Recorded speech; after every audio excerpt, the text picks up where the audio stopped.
para pendengar gelap, selamat datang di Cerita Tengah Malam. Bareng aku, Virus Fatmawati, dan aku, Robiatul Adawiyah. Di sini kita akan menceritakan hal-hal yang bikin bulu kuduk kalian berdiri. Dari yang mistis, menyeramkan, dan hal-hal yang tidak bisa dipikirkan secara logika. Siapkan nyali, Tutup tirai, karena malam ini kita undang yang tak terlihat.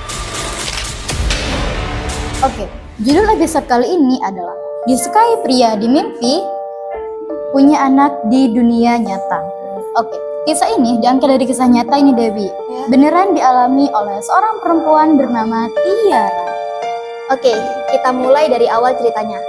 Jadi, Tiara ini sudah bertemu dengan sosok pria ini sejak umur 10 tahun ya. Nah, bener banget. Sosok itu selalu muncul dalam mimpi Tiara. Bayangin aja, kita bertahun-tahun selalu mimpikan orang yang sama. Mukanya sama, hingga suaranya pun sama. Awalnya sih cuman ngobrol dan main bareng. Tapi lama-kelamaan hubungannya menjadi hubungan yang lebih emosional. Lebih emosional, kayak pacaran gitu. Bisa dibilang kayak pacaran. Karena semakin Tiara ini tumbuh menjadi perempuan yang dewasa, lelaki ini semakin intens dengan Tiara.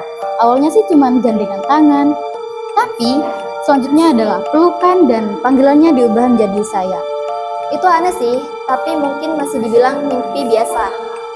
Tapi bakal ada kejadian yang lebih menyeramkan dari semua ini. Yaitu, setiap kali Tiara ini ingin memulai hubungan dengan cowok di dunia nyata, hubungannya selalu gagal. Entah itu cowoknya yang berubah, jauh, bahkan putus tanpa alasan. Lo ngerasa gak sih kayak ada yang ngusir mereka secara gaib? Ternyata perasaan itu gak dari malah kita sendiri nih, Dewi. Tiara juga berpikiran gitu. Tiara berpikir bahwa sosok dalam mimpi itu ngerasa cemburu. Tiara ngerasa bahwa sosok itu punya hak atas diri Tiara. Dan puncaknya, waktu dia mimpi dinikahin sosok pria itu ya. Nah, itu bener banget guys. Tiara bilang bahwa di dalam mimpi itu jelas banget. Di dalam mimpi itu ada suasana ritual, ada api unggun. Bahkan saat itu Tiara menggunakan gaun hitam dan melakukan sumpah-sumpahan dengan laki-laki itu. Menggunakan bahasa yang Tiara aja gak tahu itu bahasa apa. Serius deh, itu bukan mimpi biasa. Karena setelah beberapa minggu, Tiara hamil. Kagetnya, Tiara tidak pernah berhubungan dengan cowok manapun. Itu gila sih. Gue pas dengar bagian itu langsung merinding cuy. Mungkin Tiara juga sudah muak ya dengan segala mimpi yang dialaminya. Tiara memutuskan untuk pergi ke Ustadz dan menceritakan kepada Ustadz apa hal-hal yang dialaminya belakangan ini. Bahwa Tiara sering didatangi oleh jin jantan. Dan jin itu jatuh cinta kepada Tiara dan mengklaim bahwa Tiara itu adalah istrinya. Terus kehamilan itu? Nah, kagetnya kehamilan itu bukan dari manusia, Dewi. Setelah beberapa kali ruqyah, terbukti bahwa Tiara mengalami keguguran secara alami. Tapi katanya janinnya itu aneh. Gue gak tahu ini sugesti apa enggak. Tapi dari tadi punggung gue ini dingin banget cuy. Lo jangan nakutin gue deh, Dew. Tapi wajar gak sih, Dew? Soalnya meskipun mimpi itu berhenti, Tiara masih ngerasa dia tidak sepenuhnya sendirian.